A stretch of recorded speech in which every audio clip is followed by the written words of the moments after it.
Los medios de pago son aquellos instrumentos por los que se materializa el pago de una transacción económica. Los medios de pago se dividen en dos: nacionales o locales y los medios de pago internacionales. En los medios de pago internacionales destacan tres: el cheque, las órdenes de pago y las cartas de crédito. Los cheques, como ya lo había mencionado, permiten depositar efectivo de otros bancos en las cuentas de los clientes. Las órdenes de pago, estas formas de pago son más utilizadas dentro del comercio internacional, en la cual es necesario que el exportador tenga una cuenta bancaria a fin de que los recursos sean abonados a dicha cuenta. Mientras que las cartas de crédito son operaciones independientes de los contratos en los que pueden estar basadas, y a los bancos no les afecta ni están vinculados por tales contratos. En las indicaciones se recomienda fijar y acordar el medio de cobro a utilizar, también las condiciones de entrega y calidad de la mercancía. Por último, se recomienda fijar las responsabilidades de cada parte dependiendo del medio de pago elegido. Este generalmente se da gracias a los 5 terms. ¿De qué depende la elección del medio de pago más apropiado? Depende de diversos factores, como del cual se negocie, de las costumbres y costos que enfrente el comprador, de las exigencias cambiarias y monetarias del país al que pertenece el importador, de la confianza entre las partes, de los riesgos que ambos quieran asumir y del tipo de bien o servicio a comercializar. Objetivos: analizar riesgos, esto con la finalidad de estar preparados ante cualquier eventualidad. Conocer los medios de pago internacional para poder decidir cuál es el que se utilizará y resultará más beneficioso. Se tiene que ser muy minucioso en esta parte. Estudiar los 5 terms, lo cual ayudará a conocer hasta qué parte llegan tus responsabilidades, cuáles son tus obligaciones y tus derechos. Conocer alternativas de financiación para saber si podrán otorgarle alguno a la empresa, ya sea que lo quiera utilizar para vender o para comprar. Factores que inciden en la elección del medio de pago o cobro. Respecto al exportador, la liquidez se refiere a la capacidad que tiene la empresa para poder volver el dinero en físico. La capacidad de crédito la puede utilizar para fabricar o también para obtener alguna asesoría. Y 3 tipos de política: empresarial, monetaria y la promocional del país. Respecto al importador, se toman en cuenta las características, ya que se tiene que realizar un estudio de mercado para así poder conocer qué es lo que sí se puede y qué es lo que no se puede vender. La política monetaria se refiere a la situación económica que tiene el país. El comportamiento de la competencia se refiere al tamaño de la empresa, a si llegan a ofrecer el producto a un menor precio, si llega a tener una mayor calidad, entre otros aspectos. La solvencia económica y financiera se refiere a si tiene la capacidad de pagar. Aspectos relevantes a considerar en la compraventa internacional.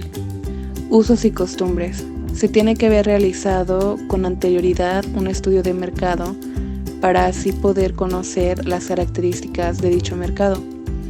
Por ejemplo, en India no está permitido comer carne de res. Es por eso que McDonald's modificó la carne de res por la de pollo. Legislaciones distintas. Esto se refiere a cuando en otro país se rigen por diferentes leyes.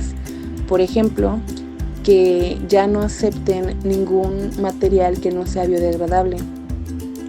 Idiomas diferentes. Es el adaptarse al idioma del país al que uno está entrando.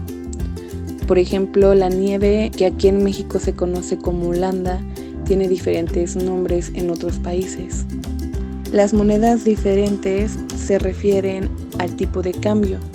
La distancia geográfica es en relación a la logística que se va a emplear. Homologaciones. Esto es el lograr llegar a alguna igualdad. para poder evitar cualquier conflicto. Hay diferentes tipos de riesgos, como el comercial, en el cual podría darse que la empresa a la que uno le está vendiendo o a la que se le está comprando sea fantasma. Esto es en referencia más que nada de la relación con el cliente. También es el confiar en si va a pagar o no. Riesgo político, o también conocido como riesgo de país. Esto está basado en la relación internacional, en la estabilidad social que tiene. Es el hecho de que acepten o no la entrada de ciertos productos que tengan a lo mejor modificaciones o alguna regulación especial. El riesgo de tipo de cambio va muy relacionado a lo político y a lo comercial, es decir, que esto lo va a afectar. El riesgo de resolución de contrato ocurrirá cuando no se hayan estipulado claramente las cláusulas o que éstas no sean respetadas.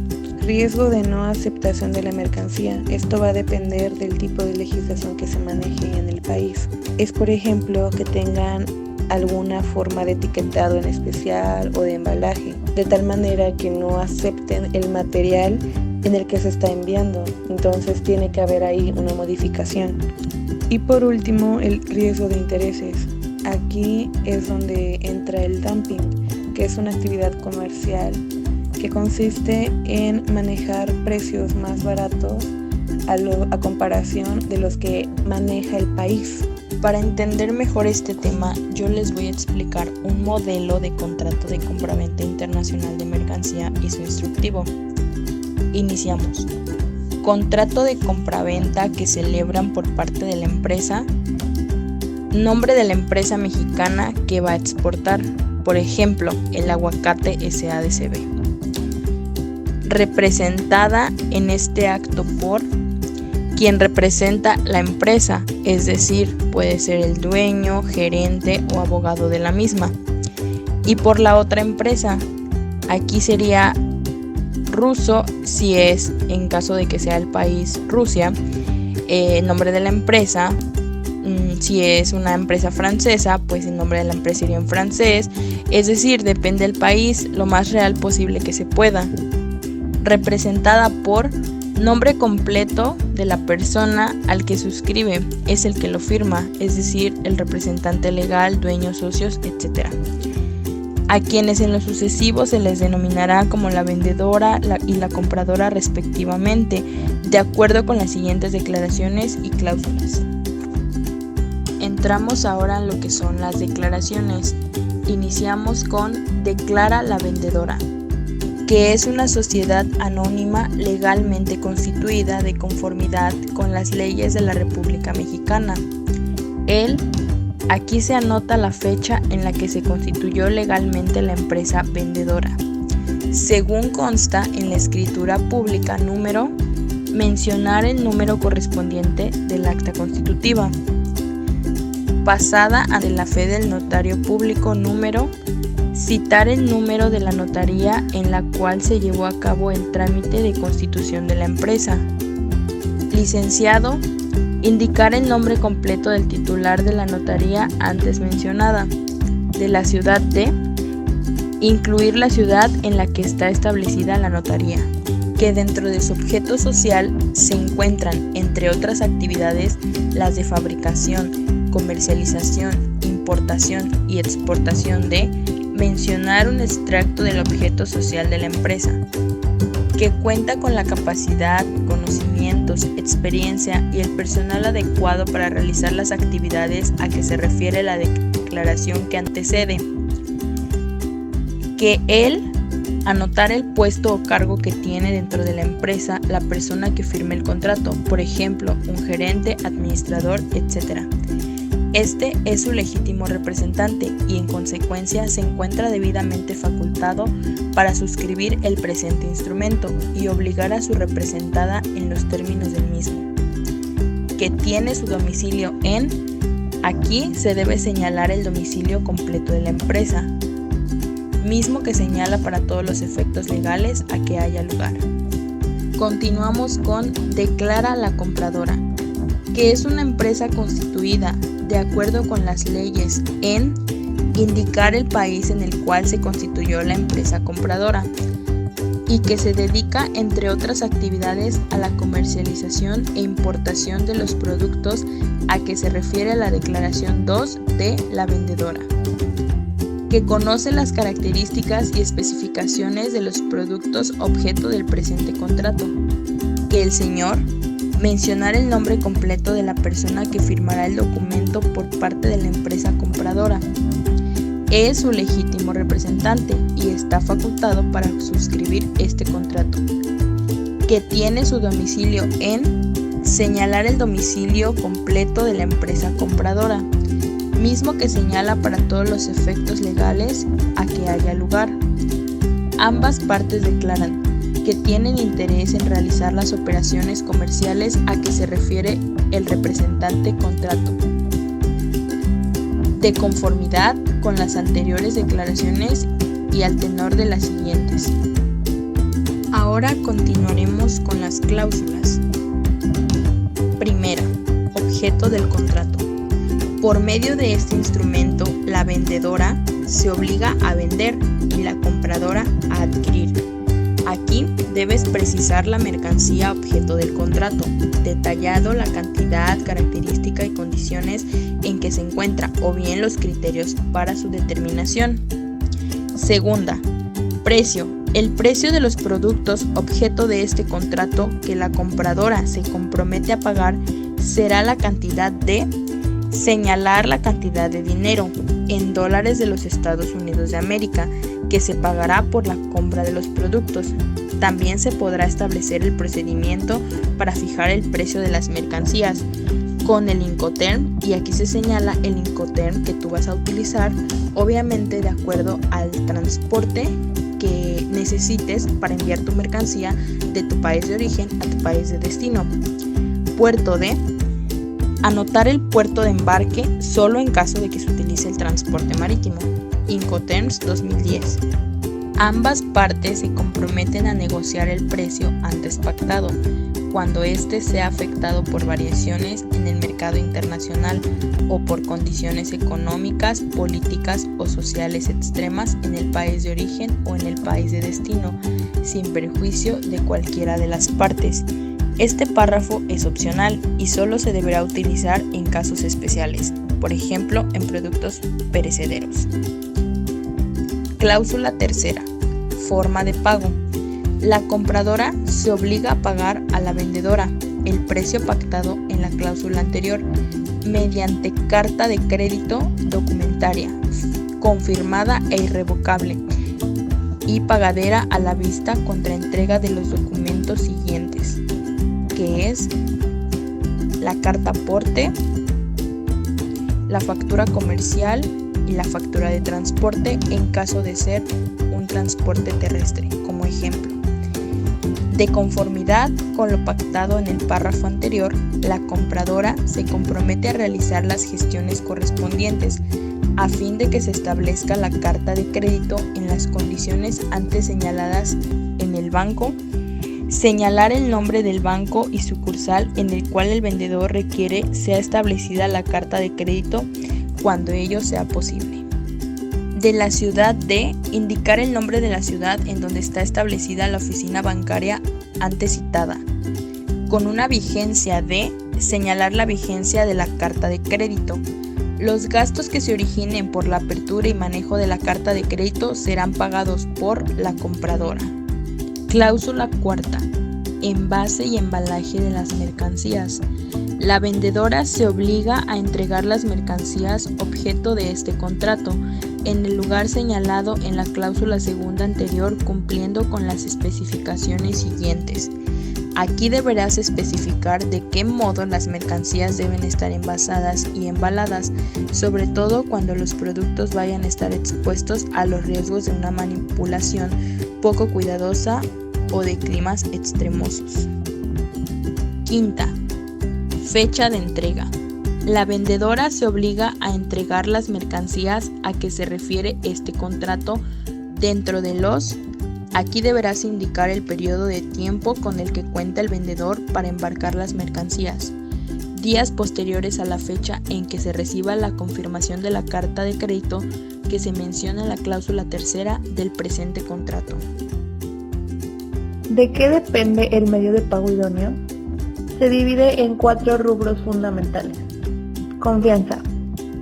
Se debe de tener personalidad jurídica, es decir, que la empresa esté establecida en una constitución pública y que cumpla con un registro. Que tenga capacidad y situación financiera, es decir, una solvencia económica, para que pueda pagar y solventar los grandes costos. Garantía. Esta se da a través del contrato de compra-venta, por medio de las cláusulas, es decir, es el compromiso de pago que adquiere un beneficiario en caso de que el cliente no cumpla con alguna obligación. Costos. Son los logísticos, el tipo de cambio y sobre todo las comisiones de los bancos. Y por último, operatividad. Es la capacidad de la empresa para realizar sus actividades con recursos disponibles con eficacia y eficiencia. Se refiere más que nada al gerente administrativo de negocios internacionales. Es muy importante definir la utilización de los 5 terms en los medios de pago internacionales. Definen derechos y obligaciones de ambas partes, es decir, del comprador y vendedor. Pueden abarcar cualquier forma de pago y contextualizar los puntos clave para el éxito de la operación del comercio exterior. En función de que deben elegirse los medios de pago internacionales, definen las siguientes características. Complejidad para operar con otros países, es decir, la influencia que tengan los demás países dada por un sistema legal. Son como las empresas serán manejadas y reguladas por las autoridades legalmente y localmente. Distancias geográficas. Es más que nada definir o calcular los riesgos de los países a tratar. Temas culturales. Este es un tema muy amplio, ya que en cada país tienen sus costumbres y usos, además de diferentes idiomas. Es más que nada saber elegir qué pago es el mejor para ambos, ya que en algunos países las formas de tratar son muy diferentes. Legislaciones internas y externas. Es decir, en cada país tiene sus restricciones, ya sean internas y externas, lo que está permitido y no para una entrada de mercancía al país y salida del país. Todo esto se establece en el contrato de compra-venta. Se estipula en una cláusula muy importante, ya que si esto no lo prevemos a tiempo, puede haber consecuencias. Transferencia bancaria. Es el traslado de dinero de una entidad financiera a otra de manera electrónica. La intervención del banco es solo un receptor de los fondos. No exige evidencia documentaria que avale que es una operación de comercio internacional. Cheque como medio de pago internacional. De este depende de la confianza que haya entre exportador e importador. Para el exportador no tiene ninguna ventaja, porque tarda en cobrar y es muy riesgoso. Para el importador es una emisión rápida, porque no depende de ningún tercero. Una desventaja sería que no se pueda cobrar por defectos de forma o falta de saldo. Remesas documentarias. Este tipo de medio de pago internacional es más costoso que una transferencia bancaria, pero más barato. Como podemos notar, la carta de crédito es un documento de suma importancia en pleno siglo XXI, ya que, como vivimos en un mundo muy globalizado y cada vez está más globalizado, las exportaciones e importaciones son cada vez más, desde pequeñas, medianas y grandes empresas. Por esto mismo, debemos de saber las características, ventajas y desventajas y a su vez qué tipo de cartas existen. Una carta de crédito es un documento que garantiza que tu pago se va a hacer, pero también te garantiza a la otra parte que su mercancía va a llegar. Es un documento que nos ayuda mucho y que no debe de faltar a la hora de negociar. Dentro de este pequeño esquema podemos resaltar lo siguiente, que el banco emisor se compromete actuando por cuenta orden y riesgo de un comprador a pagar o hacer pagar el importe de cierta mercancía a través de un banco corresponsal, y este mismo dará el pago al vendedor contra las prestaciones de los documentos marcados en el contrato. Por eso es de muchísima importancia que a la hora de negociar se estipule bien los documentos, ya que si llega a faltar uno, puede que el pago no se dé por falta de ese documento. Los que intervienen dentro de una carta de crédito, en primer lugar, es el ordenante o importador, que es el que recibe la mercancía y por ende es el que brinda el pago. El segundo es el emisor o el exportador, que como su nombre lo dice, envía la mercancía hacia el importador y es el que recibe el beneficio del pago. El banco emisor es el que emite u otorga la carta de crédito, y el banco receptor o corresponsal es el banco del exportador, el que paga, el que avisa y el que hace el negocio de la carta de crédito. Existen diferentes tipos de carta. Dentro de ellas encontramos la carta revocable. Esta, a nuestra percepción, no es muy buena de utilizar, ya que se puede modificar o cancelar sin estar sujeta a la aprobación de una de las partes. Una, que es la más usable, es la irrevocable. Es la más usada y a nuestra percepción es la mejor, ya que al ser irrevocable es todo lo contrario a la primera carta que les comentamos, puesto que esta no necesita modificación sin previo aviso. La otra es las transferibles. Las transferibles es aquel que da derecho al beneficiario total o parcialmente a uno o más beneficiarios. Para que se entienda más, esta puede ser a empresas tipo cooperativas, que son varios dueños o socios, y el pago se les hace a todos este tipo de personas. Las revolventes, esta, si lo vemos de una manera más simple, es un ciclo sin fin, ya que son empresas que están siempre exportando e importando y tienen contratos, y ya no es necesidad de que hagan contrato tras contrato, puesto que ya estipulan cierta cantidad de meses en las que se va a enviar una mercancía. Por eso es un ciclo, no tiene fin. La confirmada añade una seguridad, una garantía de un banco. Esto es muy importante, ya que se compromete el pago. Stand-by son para garantizar el pago a un acreedor si su deudor incumple sus obligaciones contractuales. Esta tiene una caducación de 12 meses. Y la notificada o autenticidad. La notificada examina todos los bancos distintos que no sean del exportador, ya que solo se limita al avisar al banco corresponsal. Dentro de la carta de crédito existen ventajas y desventajas. A nuestra percepción encontramos más ventajas que desventajas. Una de ellas es la que se elimina la necesidad de pagos en efectivos y estar en contacto importador y exportador físicamente. Otra de las ventajas es de que hay mucha mayor seguridad, puesto que el compromiso de pago y la certeza de que se efectúe es un 100%, ya que existe un banco de por medio.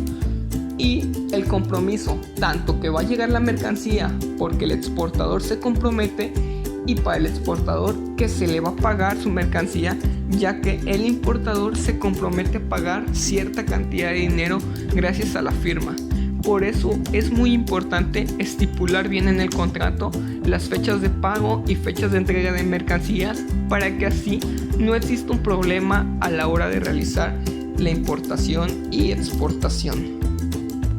Dentro de las características de la carta de crédito va el nombre y dirección tanto del exportador y del importador, el monto de la carga, o sea, lo que se va a cobrar, para que así quede estipulado. Los documentos a exigir, que esta parte es muy importante, ya que si llega a faltar uno, puede que sea casi imposible el cobro de esta misma carta de crédito. También viene el vencimiento, porque cada carta de crédito tiene su fecha de vencimiento y se debe de remarcar cuál va a ser el tipo de carta. porque existen muchos tipos de carta para diferentes tipos de exportadores e importadores y esto se debe de manejar a la perfección.